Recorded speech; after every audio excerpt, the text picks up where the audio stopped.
ಅವರು ಸ್ಪಂದಿಸ್ತಾ ಇಲ್ಲ, film chamber ಅಲ್ಲಿ ರಾಜಕಾರಣ ಇದೆ ಅನ್ನೋ ರೀತಿಯಲ್ಲಿ ಅಂದ್ರೆ ವಿಷ್ಣುವರ್ಧನ್ ಅಭಿಮಾನಿಗಳು ಆಕ್ರೋಶ ವ್ಯಕ್ತಪಡಿಸ್ತಾರೆ. ಈಗ ಸದ್ಯಕ್ಕೆ ನಿಮ್ಮ ಮುಂದಿರುವಂತ ಸಾಧ್ಯತೆ ಏನು? ಸರ್ಕಾರಕ್ಕೆ ಈ ವಿಚಾರವಾಗಿ ಏನಾದ್ರು ಮಾತಾಡಿದ್ರಾ? ಯಾವಾಗ ಮಾತಾಡ್ತೀರಾ? ಏನ್ ಮಾಡ್ತೀರಾ? ಸರ್, ನಾವು ವಿಷ್ಣು ಸೇನಾನೇ ಆಗ್ಬೋದು, ವಿಷ್ಣು ಅಭಿಮಾನಿಗಳ ಸಂಘಕ್ಕೆ ಆಗ್ಬೋದು, ಒಂದೇ ಹೇಳಕ್ಕೆ ಇಷ್ಟಪಡ್ತೀನಿ ಸರ್. ಯಾವತ್ತೂ ನಾವು ಮಲತಾಯಿ ಧೋರಣೆ ತೋರಿಸಿಲ್ಲ. ಯಾರು ಹೇಳಿದ್ದಾರೆ ಸರ್ ನಿಮಗೆ? ಅಭಿಮಾನಿಗಳು ಹೇಳ್ಬೋದು ಸರ್. ಅಭಿಮಾನ ಆ ಥರ ಏನಾರು ಇದ್ರೆ ಸರ್, ಆ ಥರ ಏನಾರು ಸಾಹೇಬ್ರೆ, ಆ ಥರ ಇದ್ರೆ ನಾವು ಆದ ತಕ್ಷಣ 4 ಸಲ ಮನವಿ ಕೊಟ್ಟಿದ್ದೀವಿ. ನಾವು 4 ಸಲ ಮನವಿ ಕೊಟ್ಟಿದ್ದೀವಿ. ವಿಡಿಯೋ ಫುಟೇಜ್ ಇದೆ, ಮೀಡಿಯಾದವ್ರು ಗೊತ್ತಿದೆ ಆಯ್ತಾ. ಎಲ್ಲಿ ಒಂದು ಲೆಟ್ರ್ ಬಂದಿಲ್ಲ ನಮ್ಗೆ, ಒಂದೇ ಒಂದು ಲೆಟ್ರು ಬಂದಿಲ್ಲ ನಮ್ಗೆ. ಅದೇ ನಾವು ಹೇಳ್ತಾ ಇರೋದು. ನಾನು ಬಂದ ತಕ್ಷಣ ಅಲ್ಲಿ ಘಟನೆ ಗೊತ್ತಾದ ತಕ್ಷಣ ಓಡಾಡಿ ಹೋಗಿದೆ ಸರ್. ಅಲ್ಲಿಗೆ ಅಲ್ಲಲ್ಲ, ನಾವು ಘಟನೆ ಗೊತ್ತಾದ ತಕ್ಷಣ ಸ್ವಲ್ಪ ಕೇಳಿಸ್ಕೊಳ್ಳಿ.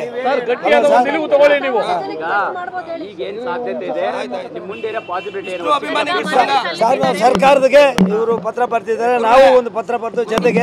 ಜೊತೆಗೆ ನಾವು ಹೋಗ್ಬಿಟ್ಟು ಮಾತಾಡ್ಕೊಂಡೆ ಇದು ಮಾಡ್ಕೊಂಡು ಬರ್ತೀವಿ ಸರ್. ನಾವು ಈ ಏಕಾಏಕಿ ಹೋಗಿ ಎಲ್ಲ ಡೀಟೇಲ್ಸ್ ತರಿಸಿದ್ದೀವಿ ಸರ್. ಅಲ್ಲಿ ಇವ್ರು ಹೇಳ್ತಾ ಇದ್ರಲ್ಲ, ಸ್ಪಾಟ್ಗೆ ಹೋಗಿ ಕೋರ್ಟ್ ಆರ್ಡರ್ ಆಗ್ಬೋದು, ಅಲ್ಲಿ ಅಲ್ಲಲ್ಲ ಫೋಟೋ ಸಮೇತ ತೋರಿಸ್ತೀನಿ, ಎಲ್ಲವೂ ಇದು ಮಾಡ್ಕೊಂಡು ಬಂದಿದ್ದೀನಿ ಸರ್. ನಾನು ಅವತ್ತು ಅಲ್ಲಿ ಏನೇನು ಘಟನೆ ಆಗಿದೆಯಲ್ಲ ಸರ್, ಈಗ ಸರ್ಕಾರ ಜೊತೆಗೆ ಮೇಡಮ್, ಈಗ ಸರ್ ಕೋರ್ಟ್ ಆರ್ಡ್ರಿಗೆ ನಾವು ತಲೆ ಬಾಗಲೇಬೇಕು ಅಲ್ವಾ? ಇದು ಇರೋದ್ರಿಂದ, ಇದಾಗಿರೋದ್ರಿಂದ ನಾನು ಸರ್ಕಾರ ಗಮನಕ್ಕೆ ಹೋಗ್ಬೇಕಿದು. ನಾವು ನೀವು ಏನು ಮಾಡೋಕ್ಕಾಗಲ್ಲ. ಸರ್ಕಾರ ಗಮನಕ್ಕೆ ಹೋಗಿ ಅವ್ರು ಮನಸ್ಸು ಮಾಡಿದ್ರೆ ಖಂಡಿತ ಆಗತ್ತೆ.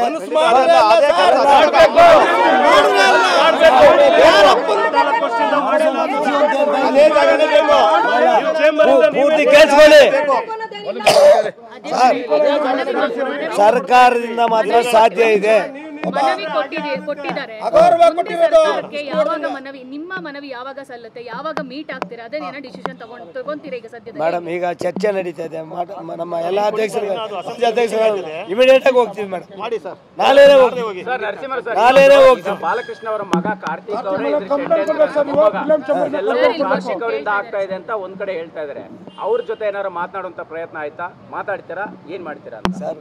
ಜೊತೆಗೆ ಒಬ್ಬ ರಾಜಕಾರಣಿ ಇದ್ದಾರೆ ಅನ್ನೋ ಮಾತು ಕೂಡ ಅವ್ರ ಜೊತೆಗೆ ಮಾತಾಡಿನೇ ಇವೆಲ್ಲ ತರಿಸ್ಕೊಂಡಿರೋದು. ಅವ್ರ ಜೊತೆಗೆ ಮಾತಾಡಿ ಅವರು ಮೊಮ್ಮಕ್ಕಳಿದಾರಲ್ಲ, ಅವ್ರ ಜೊತೆಗೆ ಮಾತಾಡ್ಬಿಟ್ಟು ನಿಮ್ದೇನಪ್ಪ ಇದೆ, ಯಾಕೆ ಮಾಡಿದ್ರಿ, ಅದ್ರ ತಿರ್ಸ್ಬೋದಾಗಿತ್ತಲ್ಲ ಅಂತಾನು ಹೇಳಿದ್ವಿ. ಯಾರು ಗಮನಕ್ಕೆ ಬರ್ದೆ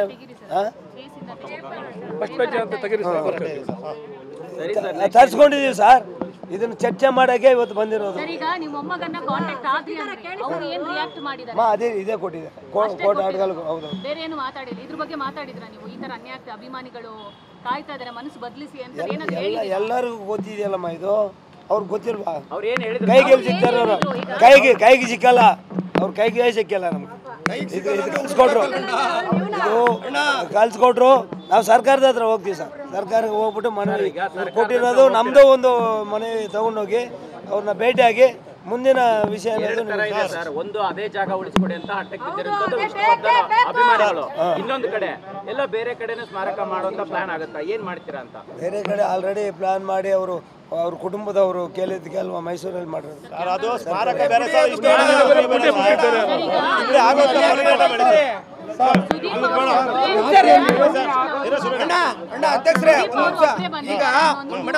ಸುದೀಪ್ ಅವರು ಒಬ್ಬರೇ ಬಂದಿದ್ದಾರೆ ಅನ್ನೋ ಕೂಗು ಇವರಲ್ಲಿ ಒಗ್ಗಟ್ಟಾಗಿ ನಿಲ್ಬೇಕನ್ನೋ ಆಶೆನೂ ಕೂಡ ಇದೆ ಅವರಿಗೆ. ಸೊ ನೀವು ಫಿಲಂ ಚೇಂಬರ್ ಅಧ್ಯಕ್ಷರಾಗಿ ಇದಕ್ಕೆ ಏನು ಹೇಳ್ತೀರಾ? ಖಂಡಿತ ಯಾವ್ದಾರ ಸಮಸ್ಯೆ ಬಂದಾಗ ಎಲ್ಲರೂ ನಮ್ಮ ಚಿತ್ರರಂಗದವ್ರು ನಿಂತ್ಕೊಳ್ಳೇಬೇಕಾಗತ್ತೆ, ನಿಂತ್ಕೋಬೇಕು. ಅವ್ರವ್ರ ಖಂಡಿತ ಕೊಡ್ತೀವಿ ಸರ್. ಖಂಡಿತ ನಾವು ಹೇಳಿಕೆ ಕೊಟ್ಟು ಒಂದ್ ನಿಮಿಷ ಅಲ್ಲಿ ಸರ್ಕಾರದಿಂದ ನಮ್ಗೇನು ಉತ್ತರ ಬರುತ್ತೆ ಅನ್ನೋದು ಇಮಿಡಿಯೇಟ್ ಆಗಿ ತಮಗೆಲ್ಲ ತಿಳಿಸ್ತೀವಿ.